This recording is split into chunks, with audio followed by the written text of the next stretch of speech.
സനാതനധർമ്മത്തിന്റെ വക്താവല്ല ഗുരു. പിണറായി വിജയന്റെ, മുഖ്യമന്ത്രിയുടെ ഈ പ്രസ്താവനയാണ് ഇന്ന് കേരളം ചർച്ച ചെയ്തുകൊണ്ടിരിക്കുന്നത്. അതിനെക്കുറിച്ച് നമ്മൾ പരിശോധിക്കുമ്പോൾ രണ്ട് കാര്യങ്ങൾ കൃത്യമായി മനസ്സിലാക്കണം. എന്താണ് സനാതനധർമ്മം? ആരാണ് ശ്രീനാരായണ ഗുരു?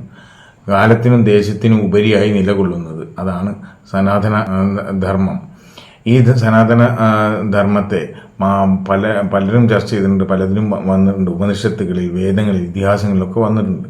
പിന്നെ ഇവിടെ പറഞ്ഞത് ചാതുർവർണ്ണ വ്യവസ്ഥിതിയോട് അനുബന്ധിച്ചിട്ടാണ് പിണറായി വിജയന്റെ ആ പ്രസ്താവന വന്നിട്ടുള്ളത്. വ്യാസഭാരതത്തിൽ വനപർവ്വത്തിൽ മാർക്കണ്ഡേയ മഹർഷി പറയുന്നു, സനാതന ധർമ്മങ്ങൾ കലിയുഗത്തിൽ തെറ്റിപ്പോകും, അപ്പോൾ ആകെ കാലമാകെ കീഴ്മേൽ മറിയും, ശൂദ്രൻ രാജാവാകും തുടങ്ങിയ കാര്യങ്ങളൊക്കെ പറയുന്നു. അപ്പോൾ ജാതി വ്യവസ്ഥ അഥവാ ചാതുർവർണ്ണ വ്യവസ്ഥ, തൊഴിൽ ജാതി അടിസ്ഥാനത്തിലുള്ള തൊഴിൽ വിഭജനം, അത് കീഴ്മേൽ മറിയുമ്പോൾ കാലം പിഴച്ചു പോകുമെന്നാണ് പറയുന്നത്. ആ ചാതുർവർണ്ണ വ്യവസ്ഥയെയും സനാതന ധർമ്മത്തെയും കൂട്ടിച്ചേർത്തുകൊണ്ടാണ് പിണറായി വിജയൻ അങ്ങനെ പറഞ്ഞത്. അപ്പോൾ സനാതനധർമ്മം, ആ സനാതന ധർമ്മത്തിന്റെ വക്താവല്ല ശ്രീനാരായണ ഗുരു എന്നാണ് പറഞ്ഞത്. അപ്പോൾ ആരാണ് ശ്രീനാരായണ ഗുരു? ശ്രീനാരായണ ഗുരു ഒരു മതത്തിന്റെയും ജാതിയുടെയും തൊഴുത്തിൽ കെട്ടാൻ പറ്റുന്ന ആളല്ല.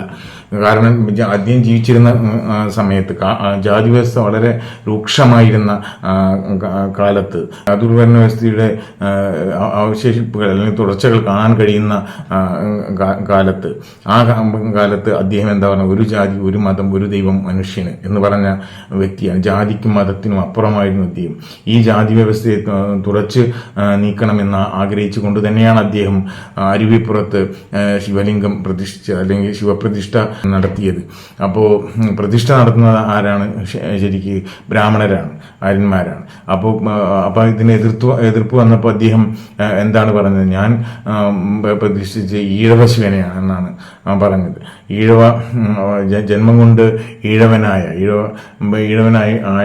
ശ്രീനാരായണ ഗുരു അങ്ങനെയാണ് പറഞ്ഞത്. അപ്പം അതെന്റെ ദൈവം എന്നാണ് അർത്ഥം, ഈഴവന്റെ ദൈവം. അപ്പം ഒരു കാലത്ത് ക്ഷേത്രത്തിൽ പ്രവേശനം പോലും നിഷിദ്ധമായിരുന്ന ശൂദ്രൻ അല്ലെങ്കിൽ അധികൃത വർഗത്തിന് വേണ്ടിയാണ്, വിദ്യാഭ്യാസം നിഷിദ്ധമായിരുന്ന ആ അധികൃത വർഗത്തിന് വേണ്ടി സംസാരിച്ചവനാണ് ശ്രീനാരായണ ഗുരു. നവോത്ഥാന നായകനാണ് ശ്രീനാരായണ ഗുരു. അപ്പം ആ അർത്ഥത്തിലാണ് പിണറായി വിജയൻ പറഞ്ഞത് അദ്ദേഹത്തെ ചാതുർവർണ്ണ വ്യവസ്ഥയുടെ ഭാഗമായ സനാതന ധർമ്മവുമായി ബന്ധിപ്പിക്കേണ്ടതില്ല എന്ന്. ആ പ്രസ്താവന ആ അർത്ഥത്തിൽ ശരിയാണ്.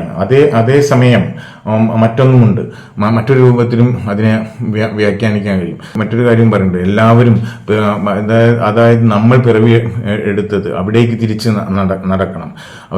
അപ്പം എവിടെ നിന്നാണ് പിറവി എടുത്തത്? സ്ത്രീയുടെ ഉദരത്തിൽ നിന്നാണ്. എങ്ങനെ സ്ത്രീയുടെ ഉദരത്തിൽ നിന്ന് പിറവി എടുത്തു?